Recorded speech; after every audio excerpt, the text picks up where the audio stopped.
어떻게 우연찮게 설교를 원래 오늘이 아니었는데 오늘로 설교가 됐어요. 근데 우연치 않게 또 저희 구역반 식구들이 특창을 해줘서 지금 굉장히 떨리는데 떨림이 조금 덜한 것 같습니다. 부족하지만 이 자리에 세워주신 하나님께 감사드리고, 특히나 제가 스스로 부족함을 잘 알지만 부족한 제 입술의 어떤 언어로 여러분들에게 이야기하는 것이 아니라 하나님께서 제 입술을 통해서 하나님의 음성과 하나님의 은혜를 여러분들께 전달해드리는 귀한 시간 되었으면 참으로 좋겠습니다. 저는 오늘 여기 체험이라는 주제로 함께 은혜를 좀 나눠보려고 합니다. 먼저 하나님의 말씀 열왕기상 17장 16절에 있는 말씀을 함께 읽어보도록 하겠습니다. 열왕기상 17장 16절입니다. 함께 읽어보겠습니다. 시작. 여호와께서 엘리야를 통하여 하신 말씀같이 통에 가루가 떨어지지 아니하고 병에 기름이 없어지지 아니하니라. 저는 식품을 만들고 있는 식품 제조회사인 삼육식품에 다니고 있습니다. 제가 하는 일이 기획실에서 이런저런 기업들도 살펴보고 또 그것들을 우리 기업에 조금 접목시킬 수 있는 것들이 있는지 좀 그런 것들을 살펴보는 하는 일을 하고 있어요. 그래서 종종 타 기업들을 좀 살펴볼 기회가 있습니다. 굳이 식품 기업이 아니더라도. 그런데 요즘 시대의 트렌드는 어떤 제품을 만들 때 그 제품의 내용물에만 관심을 기울이는 게 아니라 그 제품이 어떻게 하면 소비자에게 더 잘 다가갈 수 있을지를 함께 연구를 하게 됩니다. 그래서 그 내용물이 가지고 있는 장점이 있다면 더 극대화시킬 수 있는 방법들을 찾아내고요. 그리고 혹시나 가지고 있을 단점들은 잘 좀 꾸며서 덮어주는 그런 역할들을 찾아내곤 합니다. 그것들을 다른 말로 마케팅이라고 그러죠. 지금 여기 나와 있는 이 제품이 뭔지 다들 알고 계시죠? 네, 코카콜라죠. 코카콜라가 어떤 제품인지 아시죠? 코카콜라가 몸에 좋나요? 몸에 안 좋죠. 몸에 안 좋은 굉장히 많은 단점들을 가지고 있어요. 하지만 코카콜라를 사 먹는 사람들은 그 단점을 생각하면서 사 먹지 않죠. 여기 나와 있는 여러분의 갈증을 해소시켜주는 음료, 그리고 행복을 줄 수 있는 그런 음료라고 코카콜라 회사에서 이미지 마케팅을 한 거죠. 그리고 그것들이 우리에게 들어와서 코카콜라를 떠올리면 행복한, 마시면 행복한, 그리고 톡 쏘는 그 맛으로 청량감을 주는 갈증 해소 음료, 이런 인식들이 우리에게 있습니다.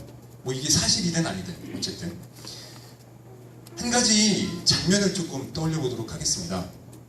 오늘은 해가 많이 쨍쨍 나고 있지는 않은데 요즘 한참 더웠죠.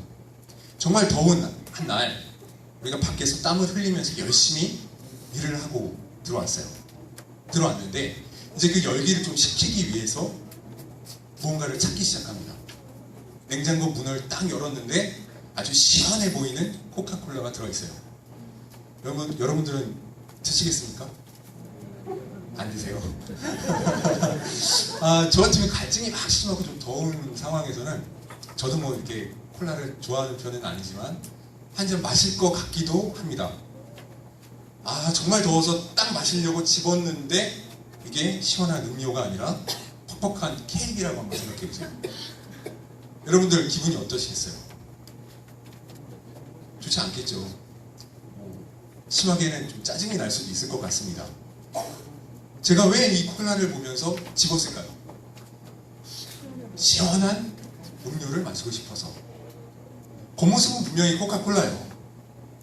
그런데 그 겉모습이 주는 그 모든 것들이 우리를 현혹시킬 수 있어요. 왜? 그 내용까지도 겉모습이 알려줄 수는 없기 때문입니다. 모든 걸 알려주진 않아요, 겉모습이. 우리가 그 내용물이라는 것과 많이 혼동해 갖고 사용하는 단어가 있어요. 자, 이 두 단어를 좀 명확하게 구분 지을 수 있는 분 계시나요? 컨텐츠, 프로그램. 이 시대가 참 많이 사용하는 단어입니다. 컨텐츠와 프로그램. 컨텐츠가 뜻이 뭐죠? 그렇죠. 대답하기가 좀 어렵죠. 혹시나 틀릴까봐.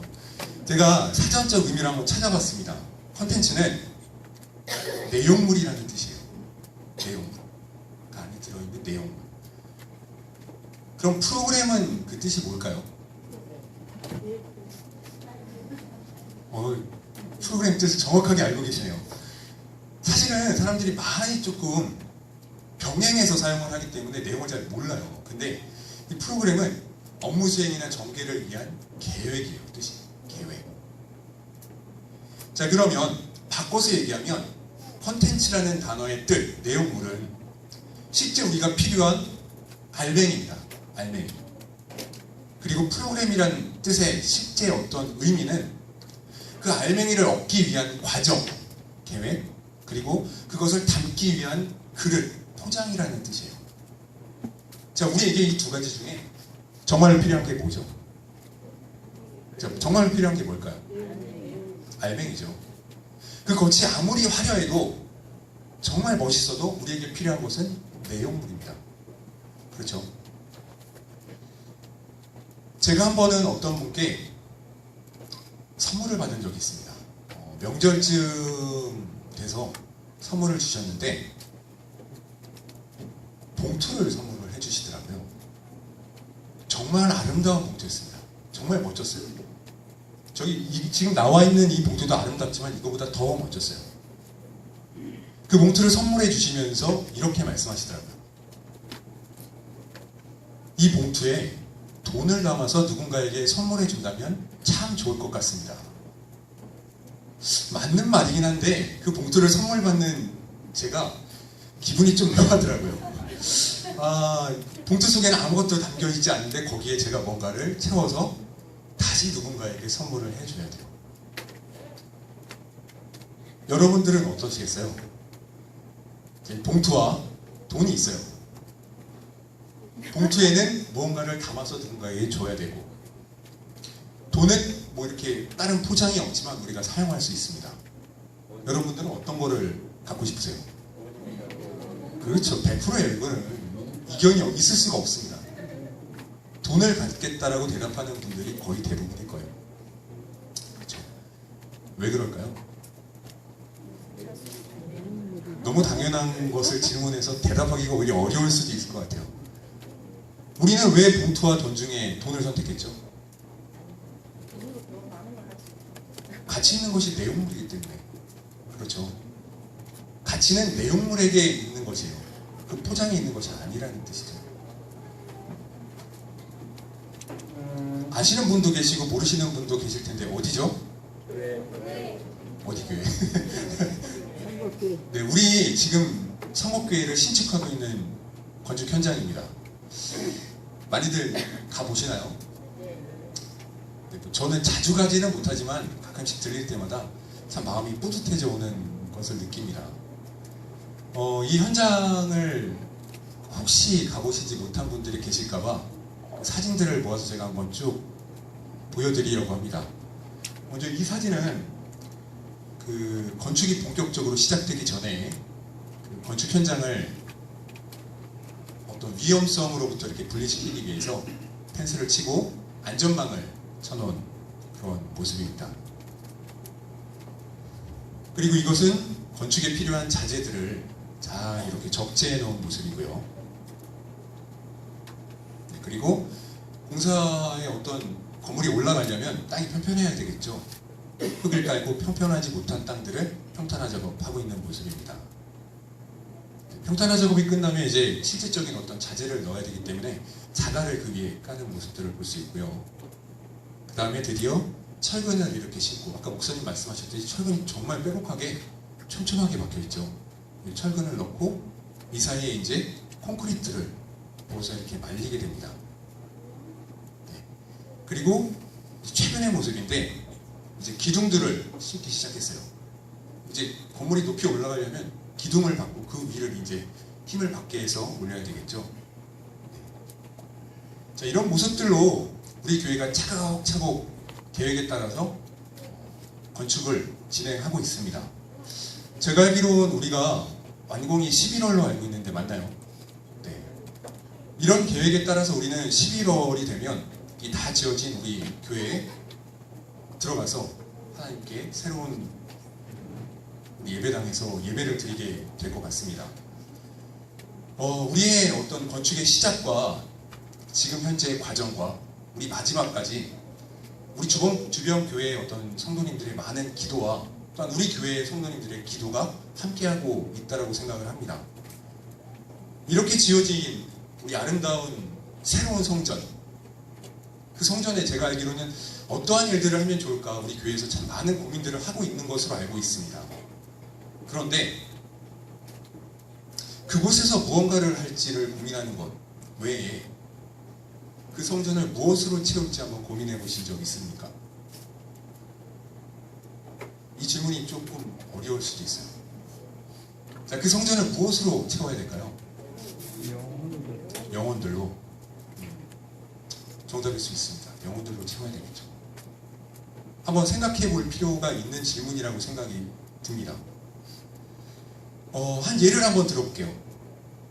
우리가 잘 알고 있는 대학인데 제가 삼육대학의 이야기를 하려고 하는 것은 아닙니다. 임의로 조금 이미지를 가져다 썼습니다. 한 대학이 있었어요.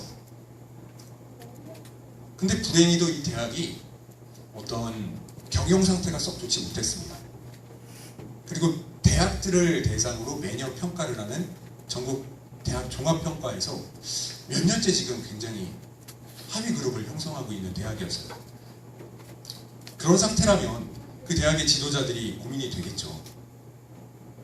그런 상황들을 어떻게 하면 조금 바꿀 수 있을까 고민을 하다가 어느 날 드디어 그들이 모이고 좀 논의를 하기 시작합니다.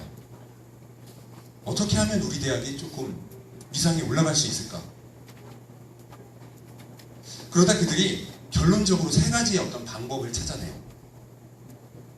바로 아주 많은 자금들을 유치해서 그 자금을 바탕으로 아주 초라한 지금 어떤 대학의 모습을 탈피하고 멋진 건물들을 짓고 아주 웅장한 건물들을 짓는 것.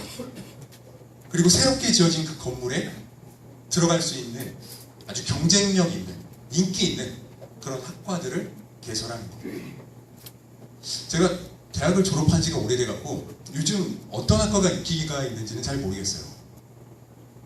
그런데 뭐 전통의 강호, 의학대학원이나 뭐 대학 아니면 공대도 될 수가 있고 여러 가지가 있겠죠. 그런 학과를 개설을 하기로 계획을 세웠습니다. 그리고 세워진 그 계획에 따라서 차근차근 진행해 나가요.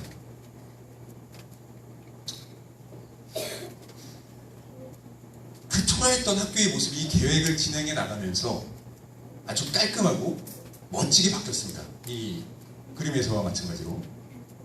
그리고 결국에 그 대학의 지도자들이 원했던 학교의 이미지도 굉장히 좋아졌고, 그리고 전국의 어떤 학교를 평가하는 그 순위에서도 굉장히 큰 도약을 이뤄냅니다. 그 지도자들이 원했던 결과를 다 얻었어요. 그렇다면 우리가 흔히 말하는 해피엔딩일까요? 여러분이 생각하시기엔 어떠세요? 좋은 결말인가요? 그 지도자들이 무언가 잊고 있다라고 생각이 들지 않으십니까?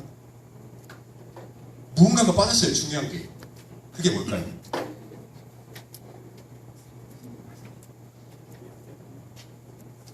그 대학에 다니고 있는 학생들을 위한 대책은 도대체 어디 있을까요? 그 대학의 이미지가 좋아졌어요. 그 대학의 순위는 올라갔습니다. 그런데 그때 당시에 다니고 있었던 그 학생들은 어떻게 됐을까요?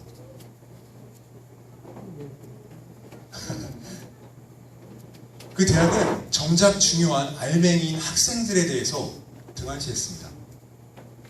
그리고 겉모습에 대한, 그 학교가 외부로 비춰지는 그 겉모습에 대한 대책만을 세웠어요.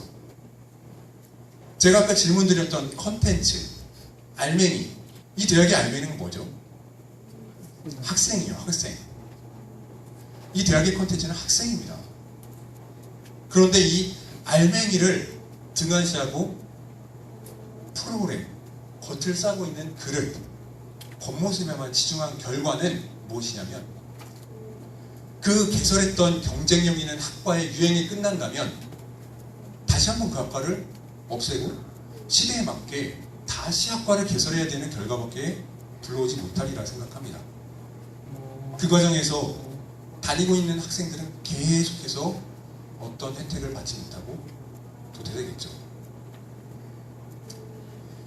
여기 나와 있는 사람들 유명한 사람들인데 알고 계시나요? 네. 그렇죠. 유명한 사람들이에요.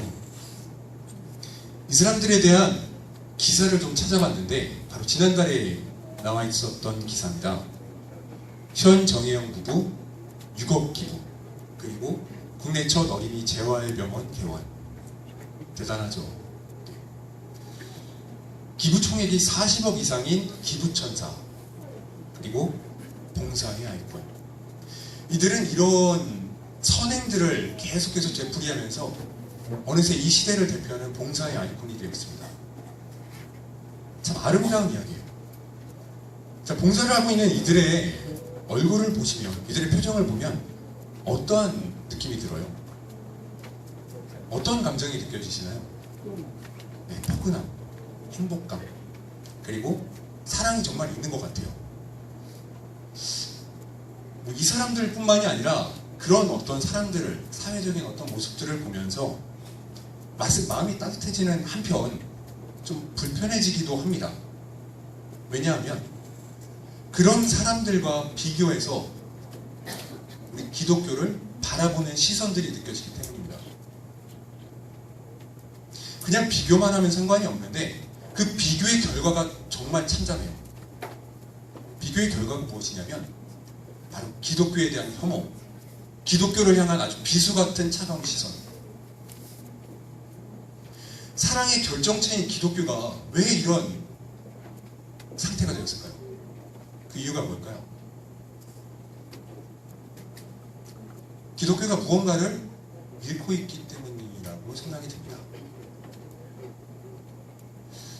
자, 기독교가 가지고 있는 우리의 정체성을 좀 찾아야 되리라 생각합니다.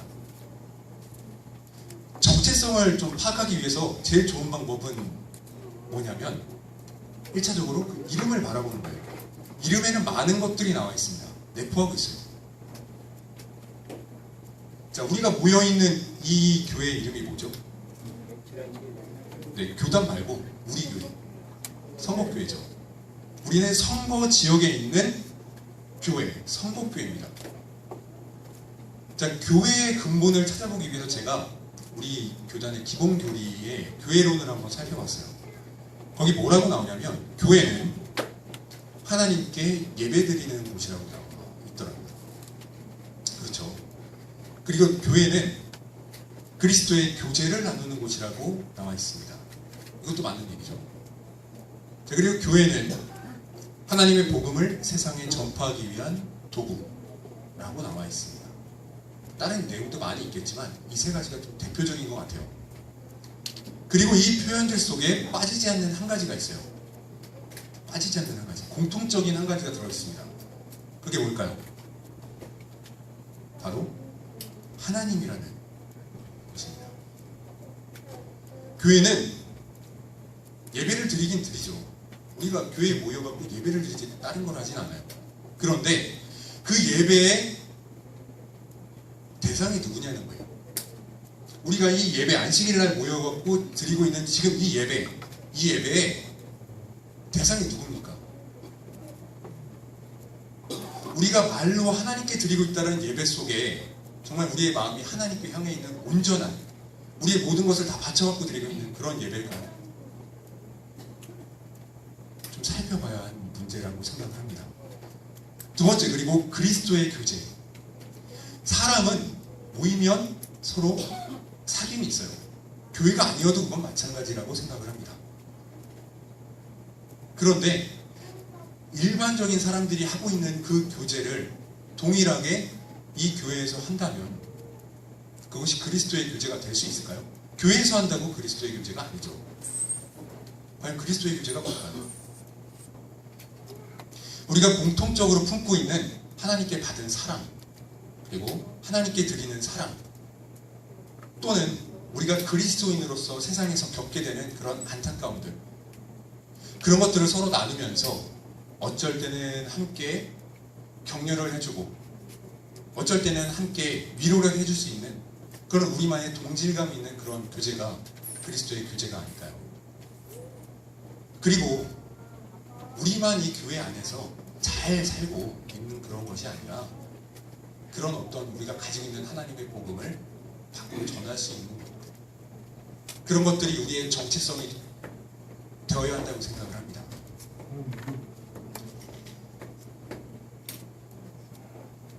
제가 예전 20대 초반 때 교회에서 한 가지 교회 사업을 한 적이 있어요. 그때 당시에 한 청년들이 한 25명 정도 있었는데 같이 마음을 합해 갖고 교회 분교를 시작했습니다. 청년들이 주관이 돼서 교회 분교를 시작했어요.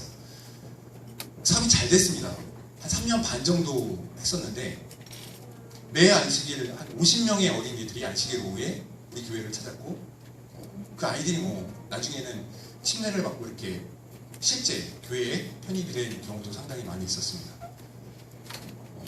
굉장히 뿌듯했어요. 우리 청년들이 뿌듯해하고 보람을 느꼈습니다.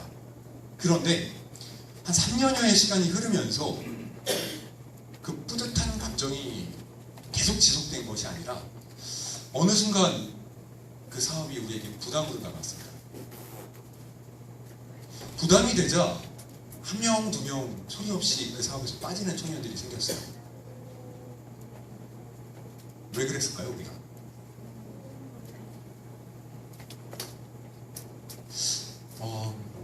우리가 맨 처음에 읽었던 그 성경절, 엘리야가 하나님의 축복의 기도를 그 과부의 가정에 했을 때 그 얼마 남지 않은 그 가루와 기름이 떨어지지 않았던 것처럼 그러한 축복이, 그러한 하나님의 끊이지 않는 에너지가 우리에게 없었던 것입니다. 우리는 젊은 혈기에 우리의 에너지를 믿고 우리의 에너지를 소진해서 사업을 했었던 것 같아요. 그리고 그 에너지가 떨어지는 순간 그 사업이 주저앉게 됐습니다. 이 그림에 나타나 있는 사람들처럼 무거운 짐을 지고 갈 때 처음에는 힘이 남아있는 상태에서 그 무게가 아주 무겁게 느껴지지 않겠죠.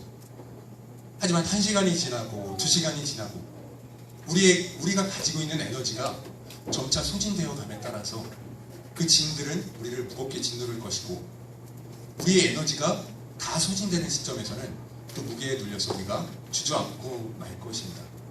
그 이유는 우리가 유한한 우리의 에너지를 가지고 무언가를 하기 때문입니다.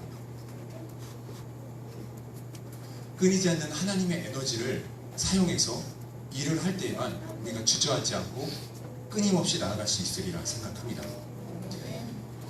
우리뿐만이 아니고 많은 교회에서 하고 있는 사업들의 모습입니다. 무료 급식 사업을 하기도 하고 발 마사지를 하기도 하고 그리고 우리 교회에서 하고 있는 목욕 봉사를 하기도 합니다. 이러한 일들의 목적이 뭘까요? 여러 가지 목적이 있겠죠.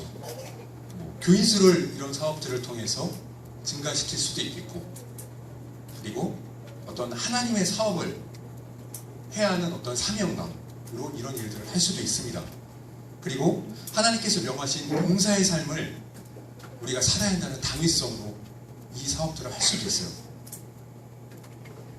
그런데 이런 사업들이 목적이 무엇일까라는 질문을 한번 바꿔보겠습니다. 왜 이런 일들을 할까요? 자, 이 질문은 주체가 좀 바뀌어야 된다고 생각을 해요. 우리가 우리 서로에게 왜 이런 일들을 하십니까? 라고 질문하는 건 의미가 없겠죠. 이런 질문들이 우리가 일하고 있는 그 모습들을 바라보는 하나님을 믿지 않는 사람들의 입에서 감탄사처럼 터져나오게 되기를 간절히 원합니다. 도대체 저 사람들은 어떤 사람들이길래, 어떠한 경험을 한 사람들이길래 저렇게까지 일할 수 있을까? 어떤 경험을 하면 저렇게까지 할 수 있을까라는 그러한 감탄과 의문이 그 사람들을 통해서 터져 나올 때 우리가 굳이 그들에게 우리의 복음을 전하지 않아도 그들은 이 교회로 그들의 발걸음으로 오기리라 생각합니다. 성경절 베드로전서 2장 9절에 있는 말씀을 함께 읽어보도록 하겠습니다. 함께 읽겠습니다. 그러나 너희는 택하신 족속이요 왕같은 제사장들이요 거룩한 나라요 그의 소유가 된 백성이니 이는 너희를 어두운 데서 불러내어 그의 기이한 빛에 들어가게 하신 이의 아름다운 덕을 선포하게 하려 하시니라. 저는 오늘 이 성경절의 후반부, 이는 너희를 어두운 데서 불러내어 그의 기이한 빛에 들어가게 하신 이의 아름다운 덕을 선포하게 하려 하십니다 라는 이 구절을 좀 주목해보고 싶습니다. 우리가 우리의 힘을 가지고 무언가를 하려고 할 때는 우리는 여전히 어두운 곳에 속한 사람들일 수밖에 없습니다. 자, 어두운 곳에 속한 사람들이 아무리 노력하고 아무리 애를 써도 스스로 밝게 빛날 수 있나요? 어떠한 노력을 해도 어떠한 빛이 없다면 우리는 그대로 어두움에 속해 있는 그런 상태일 수밖에 없습니다. 자, 우리가 스스로 밝게 빛나려면 어떻게 해야 될까요? 이 뒤에 나와 있는 우리 주님의 정말 기이한 빛에 들어가야 하는 것입니다. 그 빛에 들어가고 그 빛이 우리의 안을 가득 채워서 그 빛이 우리 바깥으로 흘러 넘칠 때에 우리가 빛나고 그 빛을 통해서 하나님의 사업들이 하나님의 덕을 전할 수 있는 그런 모습으로 진행될 수 있으리라 생각합니다. 우리 교회는 지금 이 그림에 나타나 있는 이런 항아리와 같다라고 생각을 합니다. 이 항아리 속에서 어떠한 일들을 행할 때에 우리의 능력을 한다면 이 항아리 속을 가득 채우고 있는 이 어두움에서 우리가 벗어날 수 있는 방법이 없으리라 생각해요. 하지만 이 교회에 하나님께서 들어오시고 우리 교회를 구성하고 있는 우리 각자를 끊임없이 채워주신다면, 그래서 우리 스스로의 어떤 능력으로 하나님의 사업이라는 어떤 이름의 일들을 행할 때 겪게 되는 그런 좌절이 아니라 하나님께서 인도하시는 대로 그대로 순종하면서 따라갈 수 있는 그런 상태가 된다면 우리의 교회 사업들이 하나님의 사랑을 자연스럽게 전할 수 있게 되지 않겠습니까? 우리가 새롭게 짓는 그 성전이 아름다운 겉모습뿐만이 아니라 이 선거지역, 더 나아가서 천안지역, 더 나아가서 우리 대한민국까지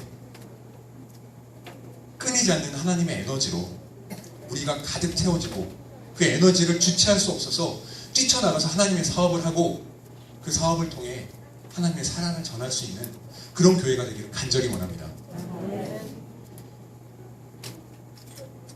그런데 문제가 하나 있어요. 자, 어떤 그릇이 있는데 그 그릇에 돌덩이가 가득 한번 담겨있다라고 생각해보세요. 거기에 필요한 무언가를 채울 수 있을까요? 있겠습니까? 없겠죠. 가득 찬 그릇에는 무언가를 더 담을 공간이 없어요. 그런데 우리를 그릇으로 비유한다면 우리 속에 가득 차 있는 것들을 우리는 비워낼 수조차 없습니다. 자, 여러분, 하나님을 우리 가운데 받아들이려고 여러분 스스로 하실 수 있는 무언가가 있습니까? 그렇게 됐다면 아마 신앙하는 게 굉장히 쉬울 것 같아요. 우리 스스로 무언가를 할 수 있다면. 그런데 우리는 그것조차 할 수 없는 사람들이에요. 왜냐하면 우리가 손에 쥐고 있는 그것이 돈이 될 수도 있고 권력이 될 수도 있고 손에 쥐고 있는 것들을 놓을 수도 없고요. 머릿속에 우리가 하고 싶은 것들이 가득 차서 하나님에 대해서 생각할 수 있는 그런 시간적인 것, 어떤 여유도 없어요. 그리고 우리 마음이 사랑하는 무언가가 있어요. 무엇보다 더? 하나님보다 더. 하나님보다 더 사랑하는 무언가가 우리 마음을 가득 채우고 있는데 우리가 그것을 비울 수가 없다는 것입니다. 자, 제가 조금 전에 우리 마음을 비워내고 하나님을 받아들여야 하나님께서 우리를 채우시고 그 바깥으로 하나님의 사랑이 흘러 넘칠 수 있다고 했는데, 그럼 어떻게 하면 우리를 비워낼 수 있을까요? 어떻게 해야 될까요?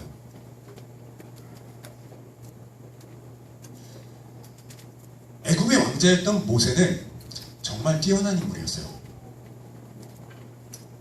그가 장차 왕이 될 수 있는 어떤 조건들을 갖추기 위해서 아주 굉장히 뛰어난 교육들을 받았고요.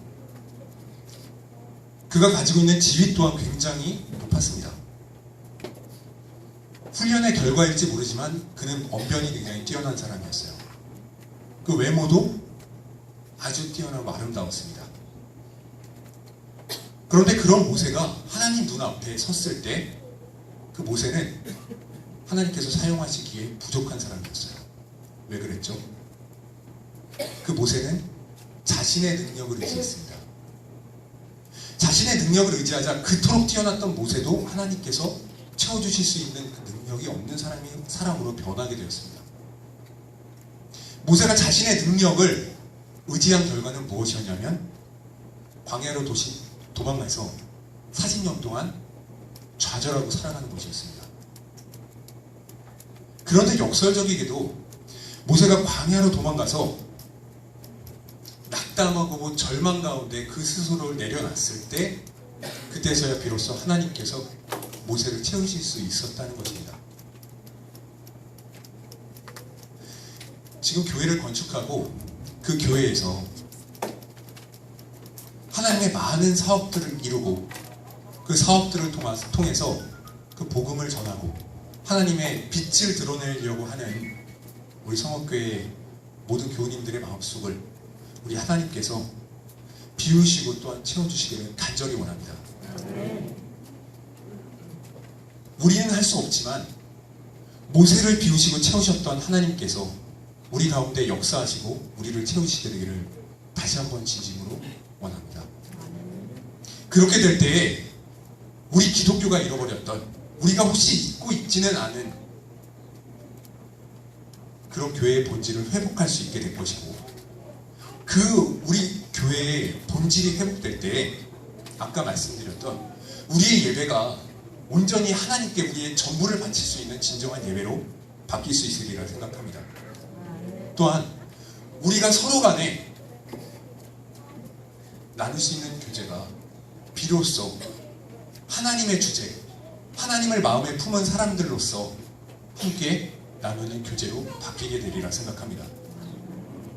그리고 그 모든 것들이 바탕이 되었을 때 우리가 정말 나가서 억지로 전하려고 하는 것이 아니라 우리를 통해서 자연스럽게 흘러나오는 그 모든 것들이 하나님의 사업의 바탕이 되어서 하나님의 복음을 전할 수 있게 되리라 생각합니다.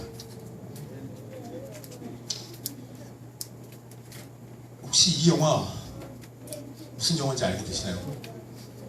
얼마 전에 개봉했던 유명한 할리우드 영화예요. 저는 보진 않았어요. 보진 않았는데 굉장히 좀 유명하더라고요. 줄거리를 간략하게 요약드리자면 이 지구를 소화하고 있는 어떤 영웅 집단이 있습니다. 그런데 어떤 일을 계기로 그 영웅들이 개인적인 어떤 성향을 드러내면서 서로 편을 갈라서 대립하게 되는 그런 내용이에요. 이 포스터만 봐도 굉장히 좀 긴장감이 느껴지죠. 이 눈빛에서.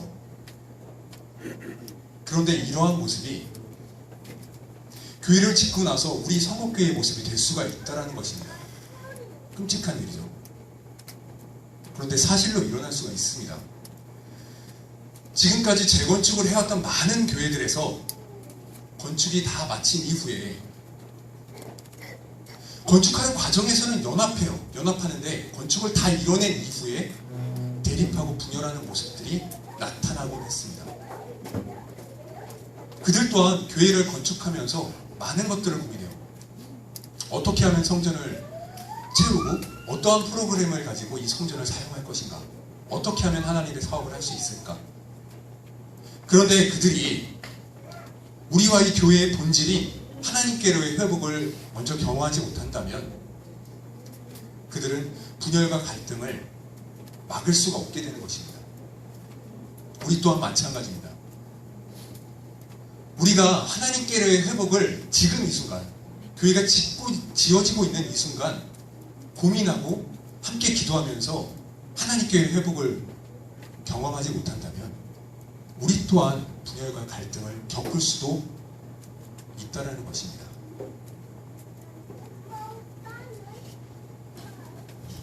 이토록 아름다운 성전들, 많은 교회들이 지어내고 그곳에서 하나님의 사업을 하고자 꿈꿔왔던 이 교회들, 이 교회들에서 그들이 하나님께 회복되는 경험을 하지 못했을 때는 정말 아름다운 이 겉모습과 대비되는 안타까운 결과를 맞이했던 것처럼 우리가 새롭게 지어지는 그 성전에서 정말 십자가로의 아주 겸손한 무릎 꿇음,